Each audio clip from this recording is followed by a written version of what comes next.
Good evening. Pro-establishment lawmakers have urged the pan-Democrats not to set too many conditions if and when they're invited to meet Beijing officials to discuss political reform. The Democratic Party's Wu Chi-wai insisted that talks are pointless if the central government insists on screening out chief executive candidates. Emily Steele reports. This weekend, Zhang Dezhang, Beijing's top official in charge of Hong Kong affairs, has been summoning officials and lawmakers to Shenzhen to discuss the city's constitutional development. Yesterday, it was the turn of Chief Executive Leung Chun-ying and the three ministers in charge of political reform. And today, the guest list included Liberal Party's James Tian. Tian quoted Zhang as saying that the city's leader must be someone who loves the country and loves Hong Kong, adding that not all pan-Democrats are necessarily non-patriots. Regarding the opposition camp's demand that the government must propose a political reform package that meets international standards, Zhang apparently reiterated that universal suffrage for the 2017 chief executive vote must stick to the basic law. He also pointed out that so-called international standards differ from one place to another, such as in the UK and the US. None of the pan-Democrats have been invited to meet Zhang yet, but the Democratic Party's Wu Chi-wai said even if they did, there will be conditions. He said there's no point talking if Beijing insists on using the nominating committee to filter out critical but popular candidates. We have a baseline. The baseline is there should not be any political screening.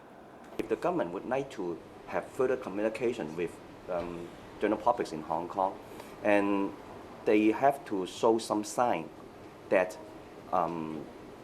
political screening is not the baseline for the central government. In May, the Democratic Party postponed a meeting with Liaison Office Director Zhang Xiaoming, while Civic Party lawmakers have insisted they will only meet Beijing officials as a group and not individually. Pro-establishment lawmakers urged their opposition colleagues not to set so many conditions to hinder talks. If everybody is worried that they don't want to be the first to meet and they want a whole group, then, as you all know, a meeting with 3 people usually are more productive than a meeting with 20. A good party, political party that takes Hong Kong forward, need to have both political ideology and political courage. LegCo President Zhang Yuxing later said that Zhang could not arrange a meeting with the pan-Democrats this time, while Alliance for True Democracy convener Joseph Chang said opposition lawmakers are ready to meet Beijing officials anytime. He said it was in the hands of the central government.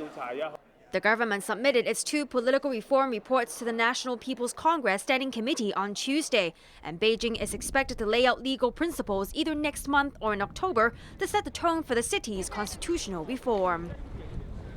The anti-Occupy Central campaign entered its second day today, after gathering nearly 200,000 signatures yesterday. While there are reports of staff at voting booths being harassed, the organizers say it will not affect their campaign for peace. Winner Wong reports. According to the Alliance for Peace and Democracy, its anti-Occupy Central campaign is off to a good start. It announced last night that the first day of the month-long campaign saw 200,000 people sign up, and it's well on its way to the ultimate goal of 800,000. Convener of the Alliance, Robert Chow, noted today that Occupy Central's so-called referendum only managed to gather 700,000 physical votes in 9 days. Despite the promising start, the organizers say the process didn't go entirely smoothly. I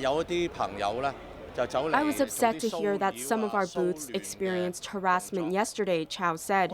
Staff at some stations said people came over to shout at them, as well as taking photos of voters. Workers at a booth in Kowloon City had stones and glass bottles thrown at them. Chow said he couldn't understand why a campaign for peace would attract trouble and warned that his staff will call the police if they experience any more harassment. The legitimacy of the campaign is also being questioned.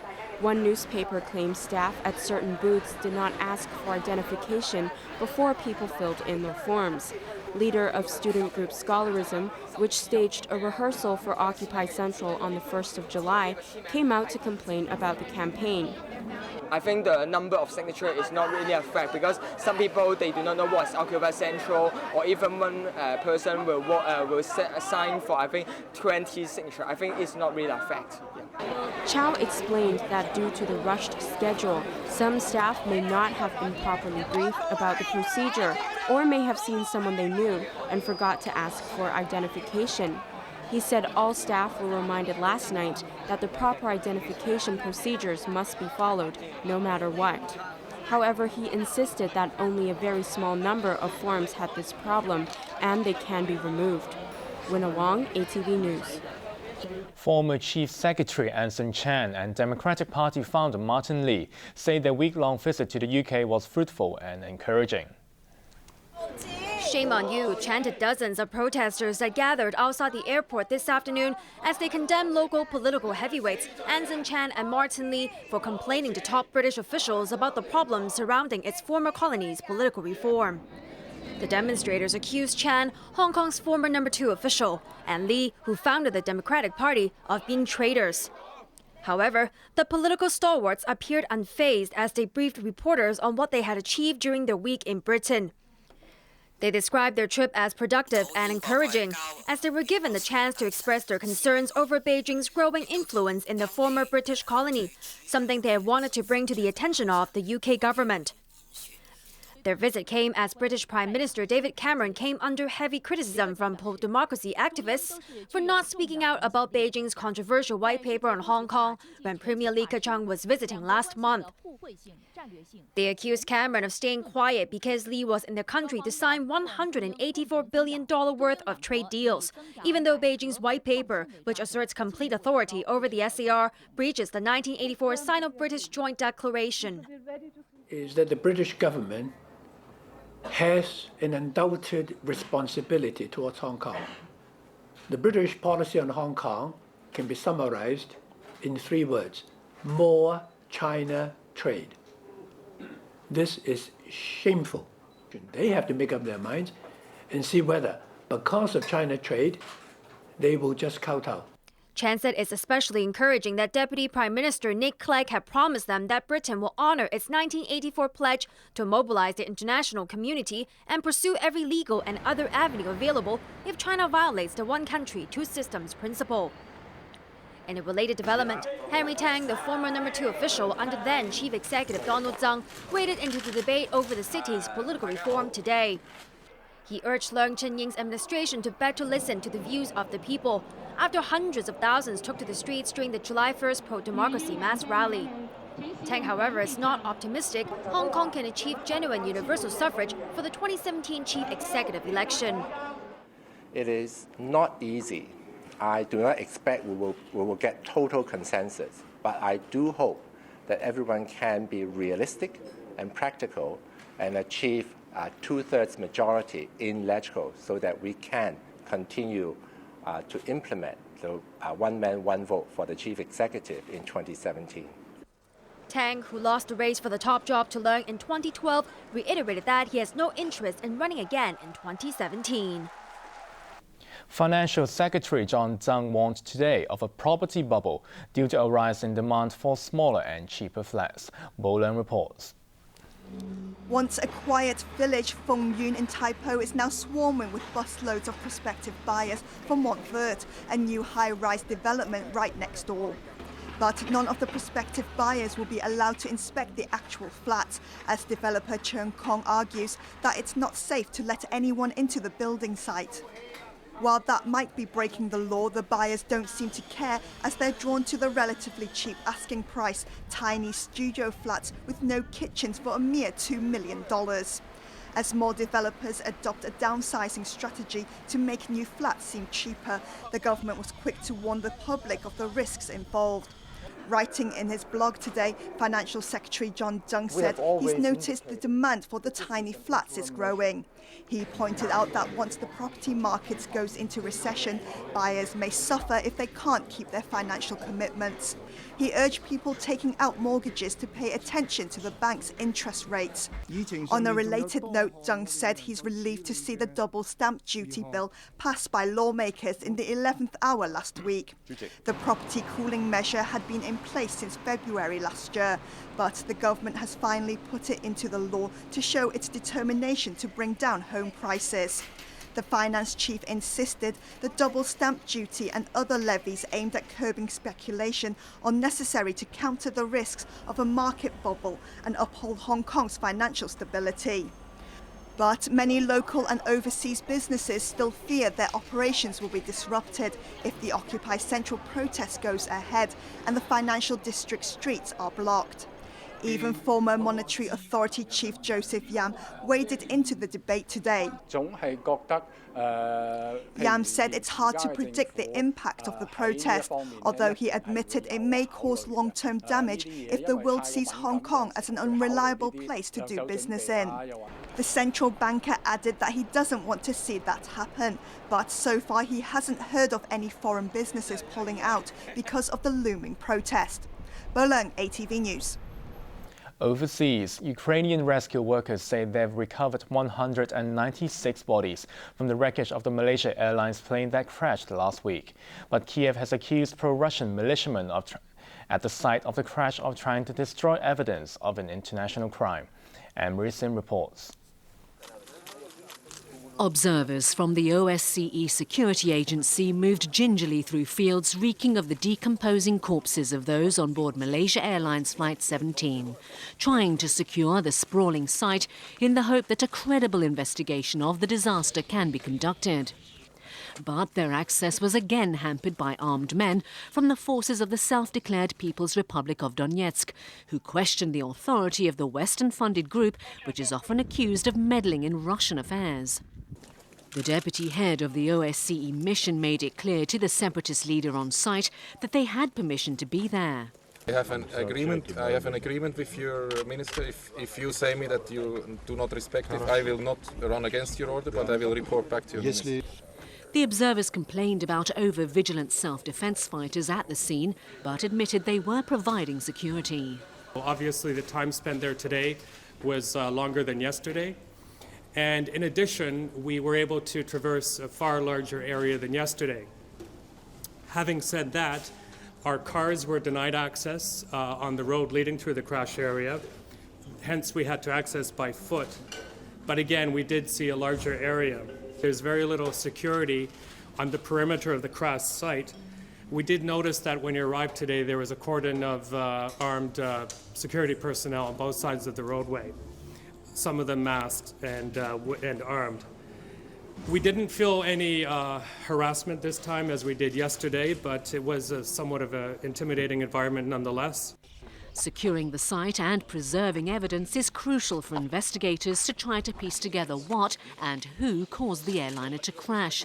But some officials suggest the scene has been compromised just 2 days on.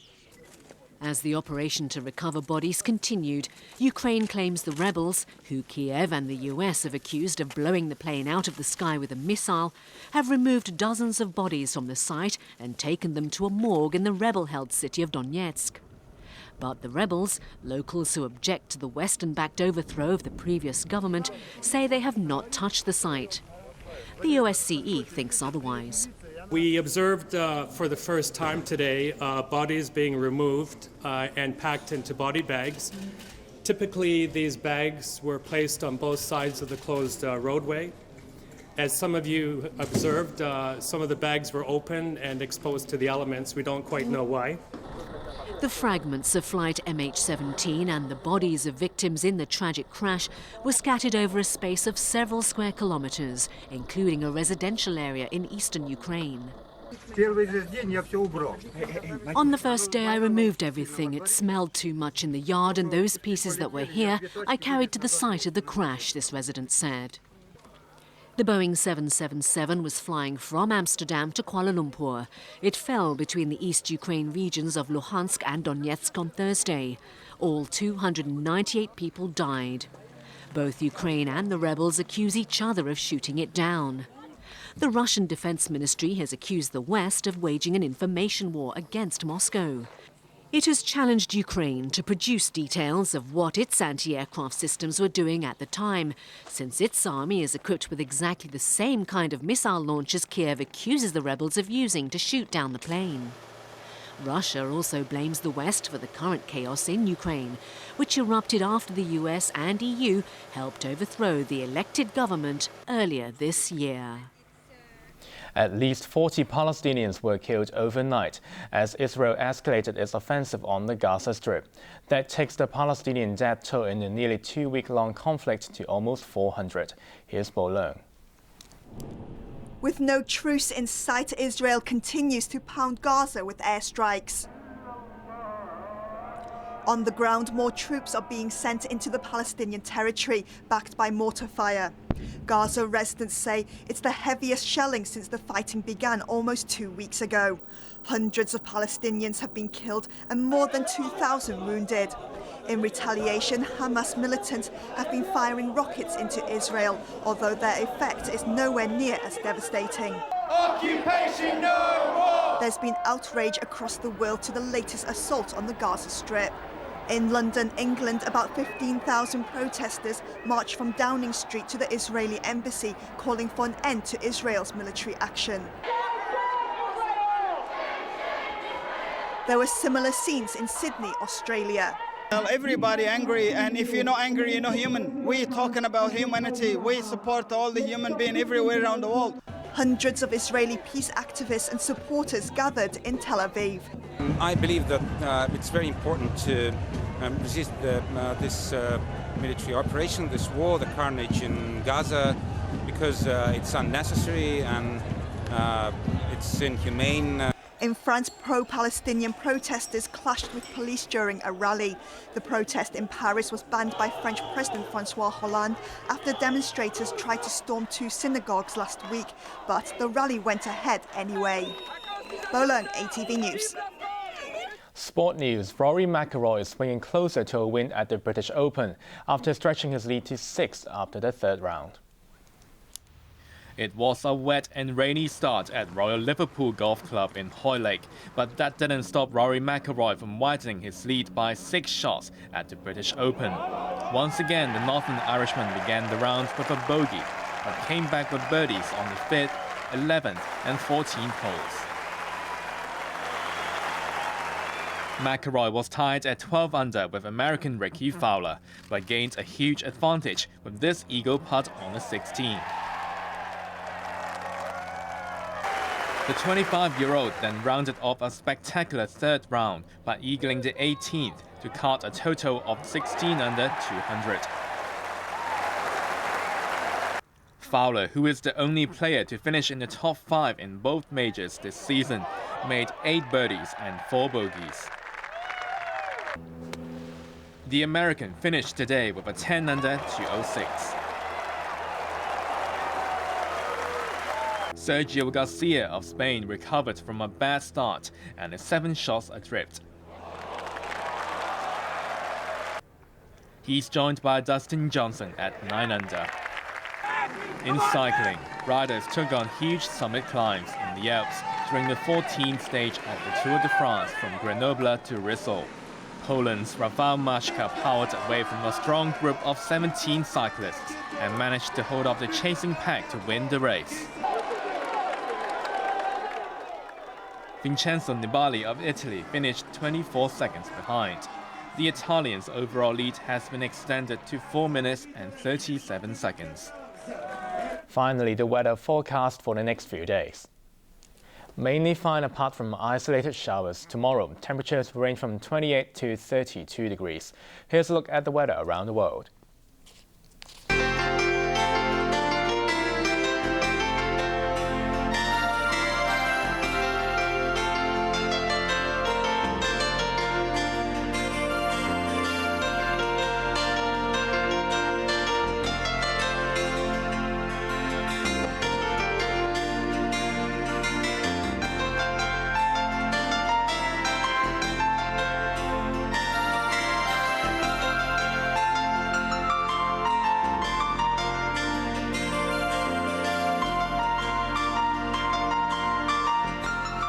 That's all the news for now. Thanks for watching ATV. I'm Raymond Yeung. Good night.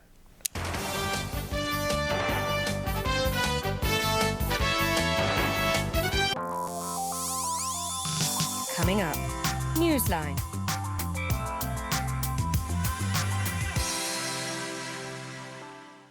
All about documentary. Finding Chinese style in every corner of Taiwan. Just smaller boats in the way and you're not supposed to hit anybody, but it happens every time. Just scratched my foot on the way down. It's the spiky bits on the legs that are quite painful. From Sydney to Tokyo by any means. Tomorrow night at 10. What happens out there is real. Get the latest European news and current affairs. Whatever happens, when it happens. You are always the first to know. Check in current news. European Journal, Tuesday night at 8. Every year, their warm hearts enlighten our minds. ATV Hong Kong Loving Heart Selection Campaign 2014 is now open for nomination. The 5th year, we need more positive energy. 喺職場上冇合唔合格嘅畢業生，只有合唔合適嘅僱員。香港中學文憑清楚顯示學生嘅學業水平同埋能力。評級分1至5級，最高第5級，又有等級描述同例子。僱主可按照唔同工作崗位嘅要求，根據學生喺各科所達到嘅水平，同學生嘅學習概覽嚟聘請僱員。香港中學文憑認可。The government has taken the lead in recognizing the diploma in recruitment. ATV World Spectacular. Abbott, please, we're begging to be students of Shaolin. Learning martial arts at Shaolin Temple, making amazing friends. Concentrate on what you're doing. This isn't a game. From now on, you and I, we will practice like brothers. When enemies take action, Kung Fu Master is ready to fight back. Kill them all! It's about time you got here. Sorry to keep you waiting.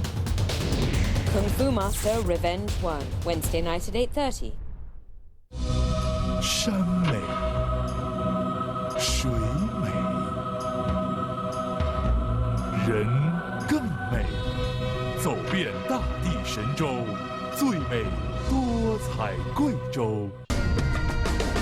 绿绿的贵阳，爽爽的贵阳，回到了童年时光。爽爽的贵阳。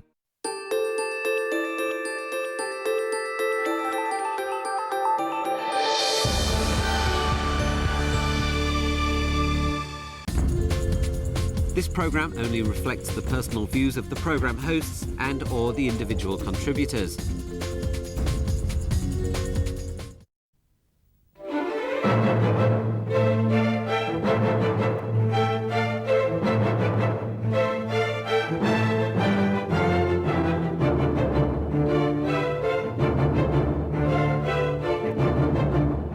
Good evening, this is Newsline. I'm Michael Chigani. Tonight, deal or no deal on political reforms. With me is Emily Lau, the chairwoman of the Democratic Party. Now, Emily Lau, thanks for coming again. I invite you every time there's a huge political controversy, as there is again now. As I said, you know, C.Y. Leung has given his report to the central authorities, and Carrie Lam, the Chief Secretary, has given a separate report to you and others in the Legislative Council. The next step is we look at these reports, we move on to the next stage. As I said in the intro, Emily Lau, deal or no deal as you look at it today? Can we reach a deal on political reform? Well, of course we can reach a deal. Our position is very clear.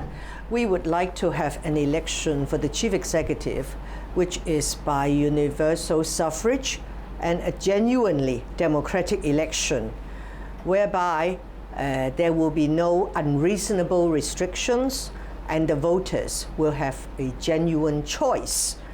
But regrettably, the report compiled by Mrs. Carrie Lam does not really present the full picture. There are many people who have very strong views, clearly articulated views, views which were expressed in the civil referendum held by the Occupy Central Trio from the 22nd to the 29th About of June. 800,000 people signed. Yes, almost 800,000 people voted. And of those, the very vast majority said if the package produced by the government ultimately does not comply with international standards, LegCo should vote it down. And what is international standard? It's not a great mystery. It's just that the election method should provide the voters with a genuine choice. Of candidates, you mean? Of candidates, that's right. Well, what do I mean? You say, well, they may give you a few, but actually even the choices, the number is at stake, because in the report it says, oh, some people, quite a lot, said it should be up to only 2 to 3 candidates, but others have some other suggestions and did not even name a figure. So if they confine it to 2 or 3 candidates, and also if Beijing comes out to rule out civil nomination, rule out nomination by political parties, and just confine it to the nominating committee, but having the nominating committee very narrowly constituted, like the current election committee, then there's no deal. And then also, to make it even worse, they may adopt the proposal of the DAB or the Federation of Trade Unions, which are the most pro-communist groups in Hong Kong, and they say that the nominating committee would vote as a whole, and only those people who get half of the votes can become candidates. If that's the case, there's no deal. Not only no deal, but it will be Occupy Central. I know this is what you've said, because you know your instant reaction to the two reports was a very unfavorable one. I remember you said a few days back. But Raymond Tam, the Secretary for Constitutional Amendment Affairs, actually said a couple of days ago that he was not optimistic, and that if he was to put a proposal on the table today, it would be voted down in the Legislative Council. So why would he want to put something that